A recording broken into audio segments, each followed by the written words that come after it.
Sementara itu pemirsa, perayaan Hari Jadi Tiongkok ke-70 dirayakan secara meriah. Konsul Jenderal Tiongkok di Denpasar, Gou Haodong mengatakan dalam kurun waktu 70 tahun terakhir Tiongkok maju dalam bidang ekonomi. Dari negara tertutup menjadi negara yang terbuka dan berhasil mensejahterakan 700 juta penduduknya. Angka kemiskinannya turun dan usia harapan hidup meningkat dari 35 tahun menjadi 77 tahun.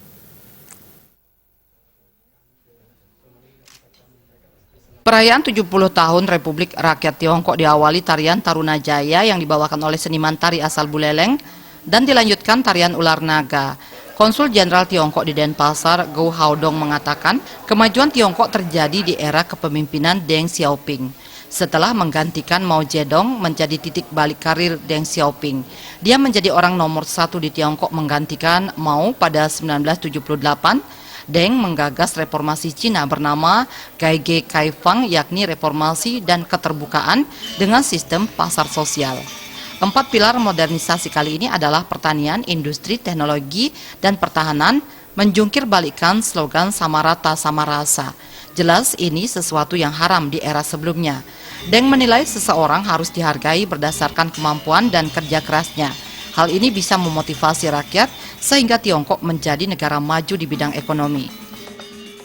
世界刮目相看的中国奇迹，中国从封闭走向开放，从落后走向繁荣，发生了翻天覆地的变化。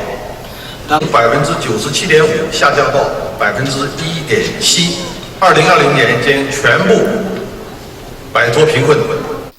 Sementara Gubernur Bali Wayan Koster mengatakan reformasi ekonomi Tiongkok dimulai dengan sektor pertanian. Pemerintah mengembalikan kepemilikan tanah pada rakyat. Seiring berjalannya waktu, investasi asing langsung di Tiongkok turut menumbuhkan pusat-pusat industri. Deng menyebutnya sebagai sosialisme ala Tiongkok.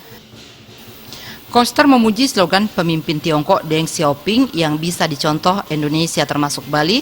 Tak masalah kucing itu berwarna hitam atau putih selama dia bisa menangkap tikus. Soal politik luar negeri Tiongkok, Koster mengapresiasi Tiongkok budayanya kuat, ekonomi maju, pendidikannya maju dan harus dicontoh oleh Bali. Budayanya kuat, teknologinya maju, pendidikannya maju, ekonominya maju. Kalau Tiongkok bisa, mengapa Indonesia tidak bisa? Mengapa juga Bali tidak bisa? Harus bisa. Kan makannya sama-sama satu hari kan sama-sama makan, paling juga 3 kali. Makannya itu juga sama. Jadi apa yang membedakan kita sebenarnya? Menurut saya tidak jauh-jauh amat. Tergantung kepada cara hidup kita, mengelola kehidupan kita. Saya kira itu yang ingin saya sampaikan. Selamat ulang tahun Tiongkok yang ke-70. Selain dihadiri Gubernur Bali Wayan Koster, perayaan juga dihadiri Gubernur NTB Zulkifli Mansyah, Bupati Buleleng Agus Suradnyana, pimpinan kelompok media Bali Pos Satria Narada, pengusaha Tiongkok di Bali, tokoh masyarakat, beserta stakeholder pariwisata. Agus Sudiatmike, Bali TV.